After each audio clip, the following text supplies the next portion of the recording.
if you're interested to know how this variation of parameter formula was derived for second order differential equations, that's what we're going to be going over in this video.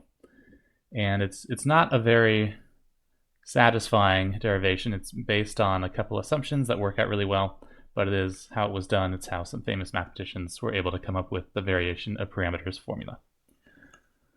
So let's begin. We have this linear second order ODE, so y double prime plus p of x times y prime plus q of x times y equals g of x. And we're also given that we already know the two homogeneous solutions, y1 of x and y2 of x. So the first really good guess that some famous mathematicians came up with is to guess that the particular solution to solve for the g of x is equal to y1 of x times an unknown function u1 of x plus y2 of x times an unknown function u2 of x. And right, so this is saying where u1 of x and u2 of x are unknown functions. We don't know what they are, but we're hoping we can kind of try to figure them out in order to solve for their particular solution. But we do know what y1 and y2 are, right? So now we're going to go on with the next step of the derivation. So if we're going to assume that y particular is of this form, y1 times an unknown function u1 plus y2 times an unknown function u2, in order to solve for u1 and u2, we're going to end up plugging y particular into the original differential equation here. In order to do that, we're going to have to compute y particular prime and y particular double prime. Let's go ahead and do that. So y particular prime is going to equal, we're going to have these two terms are products, so we're going to have two product rules. So the first product rule from the first term is going to be y1 prime u1, and then the second half of that product rule is y1 u1 prime. And then on to the next one, we're going to have y2 prime u2 plus y2 u2 prime. And now here's the next super amazing guess that actually gets the formula to pop out, is we're going to just set y1 u1 prime plus y2 u2 prime equal to 0. We're just going to say that's true. Now this isn't a totally unreasonable thing to do here. So first off, we have y particular, which is some function. It does exist. We don't know what it is, but it's going to be something, equals y1 times u1 plus y2 times u2. So this kind of is an equation with two unknown functions. And there's a little bit of flexibility on what u1 and u2 could equal in order to satisfy this equation in the end. So we have one equation with two unknown functions. There's a reasonable chance that we can make another equation and we'll still have solutions for these functions u1 and u2 that satisfy both of these equations, right? We essentially, if we set y1 times u1 prime plus y2 times u2 prime equal to 0, we've essentially made now two equations with two unknown functions. Potentially we can solve for the two unknown functions. All right, so this was the super amazing second guess that a mathematician came up with. And if you use this, the y particular actually becomes a lot simpler. So y particular prime is going to equal y1 prime u1 plus 0 in the middle. Well, here, plus y2 prime u2 plus kind of 0. Those two zeros are connected. The reason this is actually pretty nice is by setting y1 u1 prime plus y2 u2 prime equal to 0, it gets rid of all the prime u1 prime and u2 prime terms in y particular prime. So if I just rewrite this without the zeros, it's y1 prime u1 plus y2 prime u2. And that is a lot simpler. If we had left in this whole thing and taken another derivative, we would have gotten second derivatives all over the place in a whole bunch of terms, including u1 double prime and u2 double prime. All right, but now we've done that, let's compute the last one. So the last term is going to be y particular double prime. That's going to equal y1 double prime u1 plus y1 prime u1 prime plus y2 double prime u2 plus y2 prime u2 prime. All right, so now we're going to plug in y particular y particular prime and y particular double prime into the original differential equation. Sorry, I want to plug in y particular double prime plus p of x times y particular prime plus q of x times y particular is equal to g of x.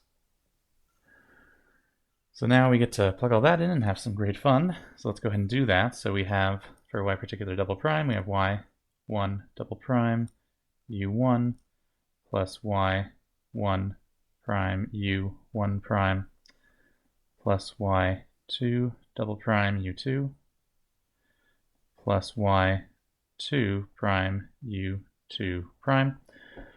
And I'm going to have to put this on multiple lines, I think. Maybe I'll get lucky. Then we have the plus. We're going to have p of x times y particular prime. So going back there with our second assumption of another equation here for the two unknown functions. That one's just y1 prime u1 plus y2 prime u2.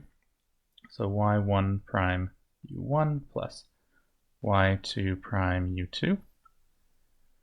Then we have plus, and I will have to put this on two lines, so plus q of x times y particular, which was y1 u1 plus y2 u2. So y1 u1 plus y2 u2. And that all equals g of x. Now we're going to try and rearrange terms here. We're going to group them. So let's take a look. We've got some u1 terms, and we're going to group those. So we've got u1 times, well, I have a u1 times a y1 double prime, so y1 double prime. And then here, let's see, my next one is p of x times y1 prime times u1, so I've got a plus p of x times y1 prime times u1. And then I've got a plus, my next one is q of x times y1 times u1. So I have q of x times y1 and then times u1, and that's all of my terms for u1. Then I've got plus, I want to do all my u2 terms, and it's going to be pretty similar to the u1. So here I've got, let's see, I've got y2 double prime times u2, so y2 double prime. And then I've also got a p of x times y2 prime times u2, so plus p of x times y2 prime times u2. And I've also got a plus q of x times y2 times u2. So plus q of x times y2 times u2. So close off the parenthesis. And then I've got all the leftover terms. Then I have a plus. So I hadn't done this term, so I have a y1 prime u1 prime. So y1 prime u1 prime. And I also have a, let's see here, I have a y2 prime u2 prime, so plus y2 prime u2 prime. And I think that's all of them, right? So that was in the first parenthesis, I got that one there, y2, that one's in the second parentheses, I got this one there, and then those are both in the parentheses for u1 and u2, and those are both in the parentheses for u1 and u2. So that's kind of my leftover stuff, and then I've got plus, equals g of x. Now, the really nice thing that happens now, magically everything gets simpler, is we knew that y1 was a homogeneous solution to the differential equation. We were told that. And this is the original differential equation.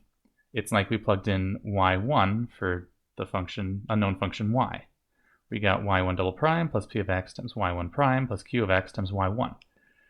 Because it's a homogeneous solution, we actually have u1 times 0, right? The homogeneous solution is y1 double prime plus p of x times y1 prime plus q of x times y1 equals 0. That's the definition of a homogeneous solution.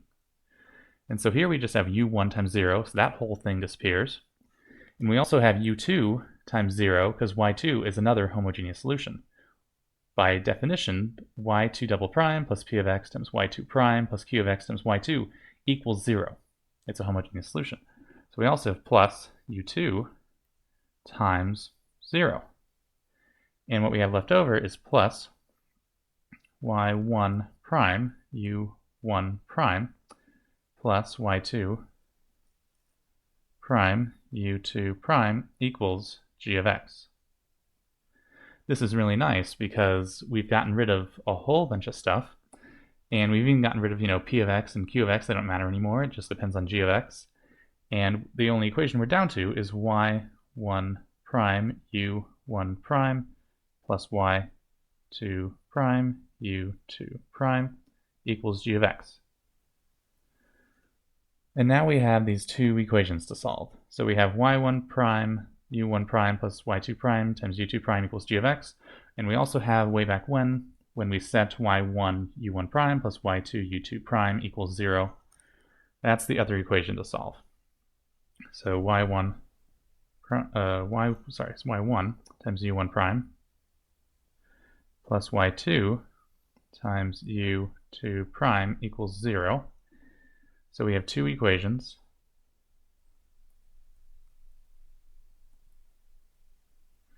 And two unknown functions. Known.